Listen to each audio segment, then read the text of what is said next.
शाहीन शाह अफरीदी से बेस्ट है मोहम्मद सिराज। दुनिया के दिग्गज भी क्यों कहने लगे सिराज जैसा वसीम वकार भी नहीं। टूट गया शाहीन अफरीदी का ताज, अब दुनिया कहने लगी वेल्डन सिराज। मां की दुआओं का मिला ऐसा असर, सिराज निकले अफरीदी और बुमराह से भी बढ़कर। क्रिकेट के मक्का कहे जाने वाले लॉर्ड्स टेस्ट में जब इंग्लैंड के खिलाफ सिराज ने 126 रन देकर 8 विकेट लिए तो इंग्लैंड के दिग्गज ओपनर जेफ बॉयकॉट ने कहा, सिराज में गजब की एनर्जी है, मैंने दुनिया में विरले ही ऐसे गेंदबाज को देखा है। साउथ अफ्रीका के धाकड़ गेंदबाज डेल स्टेन ने अपने आर्टिकल में लिखा, सिराज को रोक पाना नामुमकिन है। वीवीएस लक्ष्मण बोले, सिराज एक दिन दुनिया का सबसे बेस्ट बॉलर बन सकता है। ऑस्ट्रेलिया के गेंदबाज ब्रैड हॉग ने कहा, कोई तंज या कोई आलोचना सिराज का हौसला नहीं तोड़ सकते। ड्रेसिंग रूम में रवि शास्त्री कई बार मोहम्मद सिराज की पीठ थपथपा चुके हैं। आपको आगे कुछ और इंटरेस्टिंग बातें बताने वाले हैं, उससे पहले वनडे इंटरनेशनल बॉलर्स का हालिया रेटिंग देखिए। नंबर 1 पर है न्यूजीलैंड के ट्रेंट बोल्ट 730 अंकों के साथ। नंबर 2 पर है ऑस्ट्रेलिया के जोश हेजलवुड 727 अंकों के साथ। लेकिन नंबर 3 पर है भारत के मोहम्मद सिराज 685 अंकों के साथ। सिर्फ 21 मैचों में मोहम्मद सिराज ने वो मुकाम हासिल कर लिया जिसके लिए इरफान पठान, जसप्रीत बुमराह और भुवनेश्वर कुमार जैसे दिग्गज भी तरस गए थे। यहाँ साफ तौर पर देख सकते हैं 15 जनवरी 2023 यानी श्रीलंका के खिलाफ आखिरी वनडे मुकाबले में 4 विकेट लेने वाले सिराज इंटरनेशनल वनडे रैंकिंग में नंबर 3 पर पहुंच चुके हैं। इसी लिस्ट में 9वें नंबर पर गौर करिएगा। 9वें नंबर पर है शाहीन शाह अफरीदी 641 अंकों के साथ। शाहीन अफरीदी और मोहम्मद सिराज के बीच 44 अंकों का फासला है जो एक बड़े फासले की तरह है। शाहीन शाह अफरीदी ने अभी तक 32 वनडे मुकाबले खेले हैं और अभी तक पॉइंट टेबल में उनका बेस्ट स्कोर रहा है 688, यानी सिराज से सिर्फ 3 अंक ज्यादा। दुनिया के 10 बेहतरीन गेंदबाजों में ना तो बुमराह है, ना भुवनेश्वर, ना कुलदीप यादव और ना ही कोई भारतीय। बल्कि इसी लिस्ट में थोड़ा सा नीचे जाएंगे तो आपकी नजर जब नंबर 20 पर पड़ेगी तो जसप्रीत बुमराह का नाम दिखेगा। जसप्रीत बुमराह के 587 अंक हैं और इसके साथ वो 20वें नंबर पर है, यानी बुमराह और मोहम्मद सिराज के बीच 98 अंकों का अंतर है, जिसे भरपाई करने में बुमराह को बहुत लंबा इंतजार करना पड़ेगा।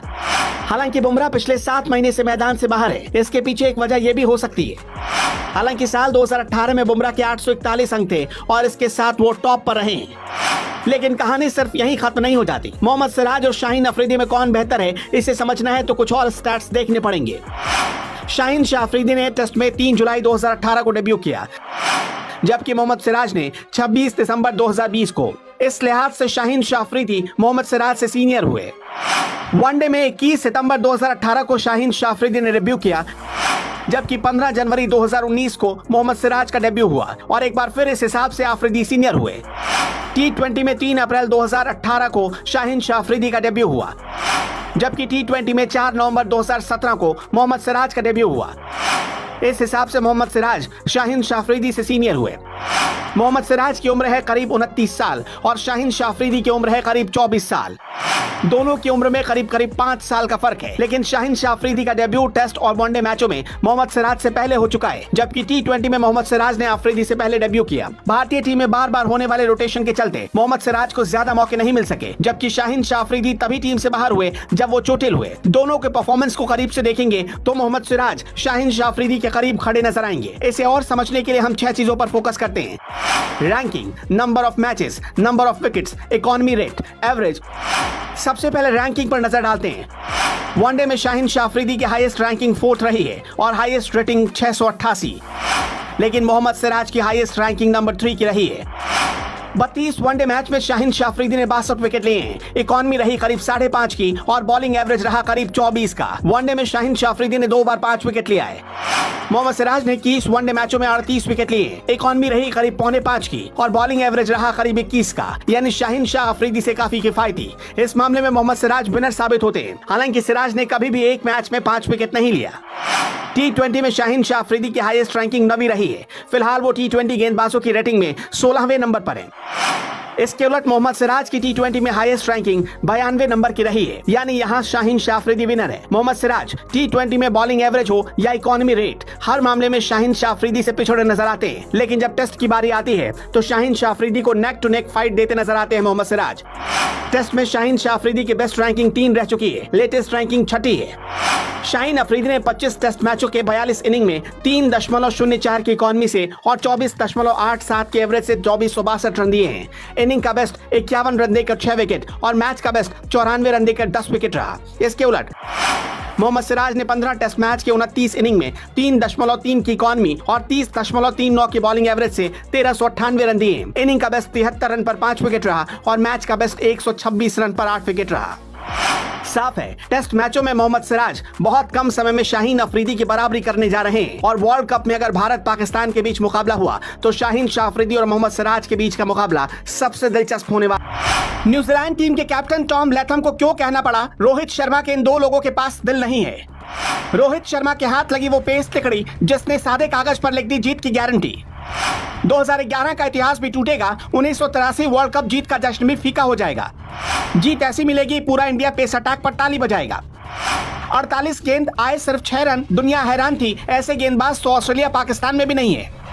हमारी नहीं तो सबसे पहले उनकी सुनिए जो 10 दिन पहले पाकिस्तान के खिलाफ सीरीज जीतकर समझ रहे थे कि भारत के साथ भी ऐसा ही करेंगे। उस कप्तान की सुनिए जिसके देश में कहते हैं कि पेस बॉलर्स की फैक्ट्री है। न्यूजीलैंड टीम के कैप्टन टॉम लैथम खुद कह रहे हैं कि रोहित शर्मा को इन दो खिलाड़ियों को समझाना चाहिए, इनके पास दिल नहीं है। और हम कहते हैं कि रोहित शर्मा के हाथ एक ऐसी टिकड़ी लग चुकी है जिसके परफॉर्मेंस को देखने के बाद भूल जाएंगे बुमराह, भूल जाएंगे भुवनेश्वर।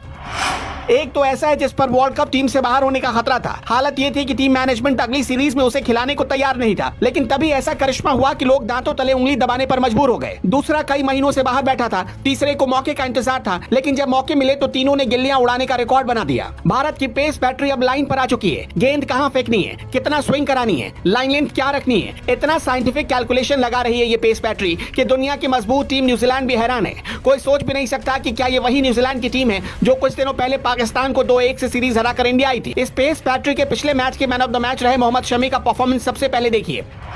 पहले ओवर में 4 गेंदें 0 और 5वीं गेंद पर विकेट। मोहम्मद शमी का पहला ओवर 1 विकेट 0 रन यानी मैडन ओवर और मैडन विकेट। दूसरा ओवर 2 वाइड, दूसरे ओवर में भी बल्ले से कोई रन नहीं आया। मतलब न्यूजीलैंड की टीम मोहम्मद शमी की 12 गेंदों पर बैट से एक भी रन नहीं बना पाई, ऊपर से 1 विकेट भी दे दिया। शमी का तीसरा ओवर देखिए। तीसरे ओवर में 1 रन, 1 वाइड बॉल, 1 विकेट यानी 18 गेंदों पर बल्ले से निकले सिर्फ 1 रन। वाइड में दे दिए 4 रन, बल्ले से कीवी बना पाए सिर्फ 1 रन, जबकि मोहम्मद शमी को कीवियों ने 2 विकेट भी दे दिए। सिर्फ इन्हीं 3 ओवरों ने बता दिया कि शमी की गेंदबाजी में क्या धार और रफ्तार आ चुकी है। शमी की स्विंग करती गेंदों को खेलना कितना मुश्किल था ये कोई फिन एलन से पूछे, जिनकी गिल्ली हवा में कहां उड़ गई विकेटकीपर ईशान किशन को भी समझ में नहीं आया।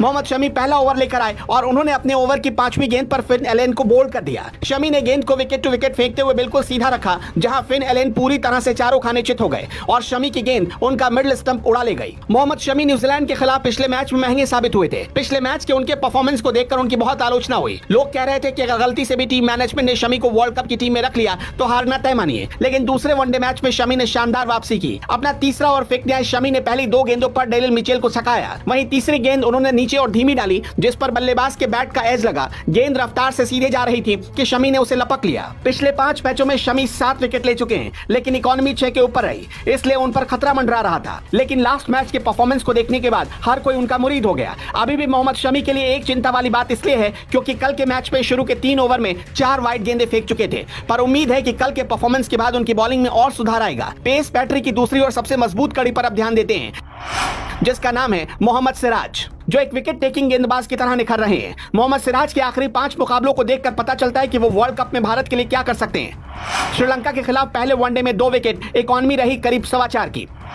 श्रीलंका के खिलाफ दूसरे वनडे में 3 विकेट, इकॉनमी रही करीब 5.25 की। श्रीलंका के खिलाफ आखिरी वनडे में 4 विकेट, इकॉनमी रही करीब 3 की। न्यूजीलैंड के खिलाफ पहले वनडे में 4 विकेट, 2 मैडन ओवर, इकॉनमी रही करीब 4.5 की। न्यूजीलैंड के खिलाफ दूसरे वनडे में 1 विकेट, 1 मैडन, इकॉनमी रही करीब 1.5 की। यानी मोहम्मद सिराज फुल फॉर्म में है। 5 मैचों में 14 विकेट और इकॉनमी 4 के करीब। कहा जा रहा है कि अब अर्शदीप सिंह की जरूरत टीम में नहीं है। बुमराह ना आए तो भी टीम का काम चल जाएगा, भुवनेश्वर ना हो तो भी सही है, लेकिन सिराज अब टीम से बाहर नहीं जाने चाहिए। मोहम्मद सिराज की गेंदबाजी में कितनी धार और रफ्तार है ये उनके रिकॉर्ड से पता चलता है। मोहम्मद सिराज ने 2017 में T20 और 2019 में वनडे में डेब्यू किया। सिराज ने कुल 44 मैच खेले, जिसमें उन्होंने 95 विकेट लिए। मोहम्मद सिराज की बॉलिंग इकॉनमी टेस्ट में करीब 3.25 की और वनडे में करीब 4.5 की है। इस पेस अटैक में तीसरे नंबर पर है उमरान मलिक, रफ्तार के सौदागर। उमरान के बारे में अगर आपको समझना है तो 2022 में हो रहा है भारत आयरलैंड T20 सीरीज के एक मैच के बारे में जानना पड़ेगा। भारत का मुकाबला आयरलैंड के खिलाफ था। आयरलैंड सुनने और देखने में कमजोर टीम लग रही थी। भारत ने आयरलैंड के खिलाफ आखिरी T20 मुकाबले में 20 ओवर में 225 रन बनाए थे। लग रहा था भारत ये मैच एक तरफा जीत जाएगा, लेकिन आयरलैंड की टीम ने इतना अच्छा चेस किया कि उसे आखिरी ओवर में जीतने के लिए चाहिए थे सिर्फ 17 रन। आखिरी ओवर फेंकने आए उमरान मलिक और सांस रोक देने वाले इस मुकाबले के आखिरी ओवर में आयरलैंड की टीम सिर्फ 13 रन ही बना पाई। आखिरी ओवर की सभी 6 गेंदें उमरान मलिक ने कंसिस्टेंटली 140 किलोमीटर प्रति घंटे की रफ्तार से ऊपर फेंकी। उमरान मलिक भले ही न्यूजीलैंड के खिलाफ एक भी मैच ना खेल पाए हों, लेकिन श्रीलंका के खिलाफ हुए वनडे और T20 सीरीज में उनका परफॉर्मेंस हिला देने वाला था।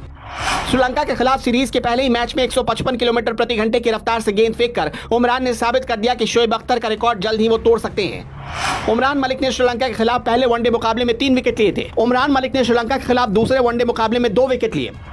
श्रीलंका के खिलाफ ही पहले T20 मुकाबले में 2 विकेट, दूसरे T20 मुकाबले में 3 विकेट और तीसरे T20 मुकाबले में 2 विकेट हासिल किए। इस तरह उमरान मलिक तेज गेंद फेंकने के साथ साथ लगातार विकेट भी ले रहे हैं। पिछले 5 इंटरनेशनल मैचों में 12 विकेट ले चुके हैं। इसे ऐसे कह सकते हैं कि उमरान मलिक और मोहम्मद सिराज के बीच विकेट लेने का कंपटीशन चल रहा है। इस पेस अटैक में अगर बुमराह जुड़ जाए तो सबसे घातक पेस अटैक बन सकता है, और यही पेस अटैक रोहित शर्मा हो या फिर टीम मैनेजमेंट सबको अघोषित गारंटी दे रहा है कि वर्ल्ड कप हमारा है।